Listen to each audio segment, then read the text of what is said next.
Kemudian kita tambah satu lagi aspek hasilnya apa sih? Mahabbah itu menurut Syekh Abdul Qadir Jailani, buahnya mahabbah yang pertama, kalau ini efek ya, semacam dampaknya. Yang pertama adalah keselamatan.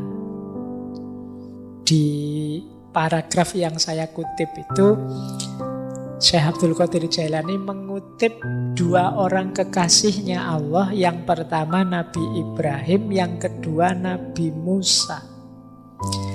Nabi Ibrahim diselamatkan oleh Allah ketika Allah berfirman pada api, jadilah dingin dan menyelamatkan. Jadi orang yang mencintai Allah, dia akan selamat dari apinya dunia, dari terbakar oleh hawa nafsu duniawi.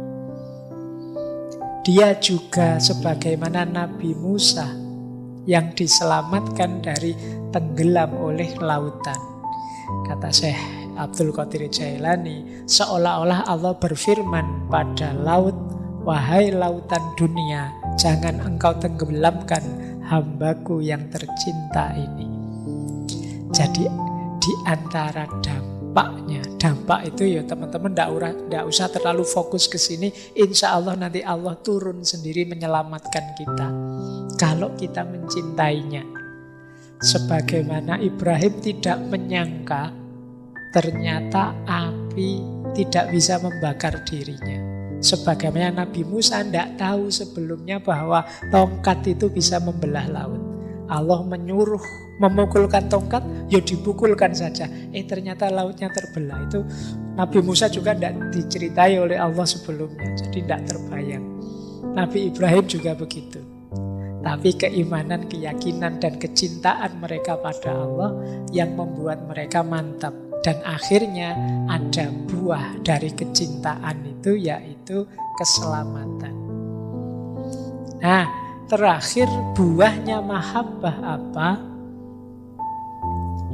Ketika kita mencintai Allah, timbal baliknya tidak hanya Allah mencintai kita, tetapi sesama kita dan alam semesta pun akan mencintai kita. Kata Syekh Abdul Qadir Jailani, taubatlah padanya atas luka dosamu. Mendekatlah padanya dengan menjalankan kewajiban dan menjauhi larangannya. Tinggalkan dosa-dosa lahir dan batin. Berbuat baiklah yang nyata, karena itulah yang bisa mengantarmu ke pintunya, mendekat padanya, lalu dia mencintaimu, dan cinta itu membuatmu bisa cinta pada sesama. Rasa cinta padanya akan membuahkan cinta pada sesama makhluk. Dan pada gilirannya, bila Allah dan semua malaikatnya mencintaimu, semua makhluk pun mencintaimu. Jadi ketika kita mencintai Allah, Allah mencintai kita. Semua makhluknya pun pada gilirannya akan mencintai kita. Meskipun nanti di kalimat terakhir Syekh Abdul Qadir Jailani menyebut kecuali orang-orang yang kufur, yang ingkar, dan orang-orang yang munafik, yang palsu. Karena orang-orang ini ada pada gelombang yang berbeda. Mereka tidak ada di frekuensi kita, tidak selaras. Jadi energinya tidak selaras, tidak sama. Makanya dia sulit. Mungkin orang-orang yang palsu, yang munafik tadi justru benci melihat kita dalam cinta. Nah, terakhir, waktunya sudah jam 10 nanti. Ada satu bagian yang saya senang dari Syekh Abdul Qadir Jailani tentang cinta ini. Saya baca lengkap untuk menutup sesi kita malam hari ini. Ini peringatan pada anak-anak muda. Wahai anak-anak muda, kan yang malam hari ini yang hadir insya Allah muda semua, kecuali yang tidak. Yang tidak termasuk saya. Wahai anak-anak muda, waspadalah. Jangan sampai Allah melihat di hatimu ada selain dirinya. Nah, jangan sampai ada bibit-bibit cinta selain dirinya. Ya paling tidak malulah. Waspadalah, jangan sampai Allah melihat di dalam hatimu ada rasa takut kepada selain dirinya, ada harapan kepada selain dia, dan ada kecintaan kepada selain dia. Hendaklah engkau berusaha membersihkan kalbumu dari selain dirinya. Hendaklah engkau tidak memandang kemudorotan ataupun manfaat kecuali itu datang dari Allah belaka. Engkau selalu dalam rumahnya dan menjadi tamunya. Wahai anak muda, ingatlah bahwa segala sesuatu yang engkau lihat adalah wajah-wajah yang palsu. Dan yang engkau cintai adalah cinta yang semu, yang bisa membuatmu mendapat hukuman kalau tidak hati-hati. Jadi ini cinta dunia. Cinta yang benar dan tidak akan mengalami perubahan adalah cinta kepada Allah. Dialah yang seharusnya engkau lihat dengan matamu. Itulah cinta orang-orang siddiq yang dipenuhi limpahan keruhanian. Mereka tidak mencintai hanya dengan keimanan, tetapi juga dengan keyakinan dan kesaksian. Hijab atau tirai mereka tersingkap sehingga mereka bisa melihat perkara-perkara yang tersembunyi. Engkau melihat apa yang tidak mungkin dapat mereka jelaskan.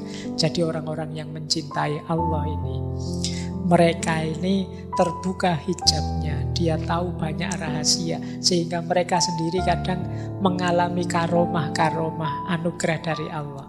Kita melihat dari mereka kadang-kadang hal-hal yang tidak dapat dijelaskan. Semuanya anugerahnya Allah. Nah ini nanti bagian boleh diulang-ulang oleh teman-teman. Karena menurut saya ringkesan dari yang saya jelaskan kurang lebih 2 jam tadi ya bagian ini. Untuk cinta pada Allah. Nah, terakhir, paling akhir, mungkinkah engkau sebut cinta Allah, sedang cinta itu engkau sertai dengan dusta, kemunafikan, dan riya atas namanya?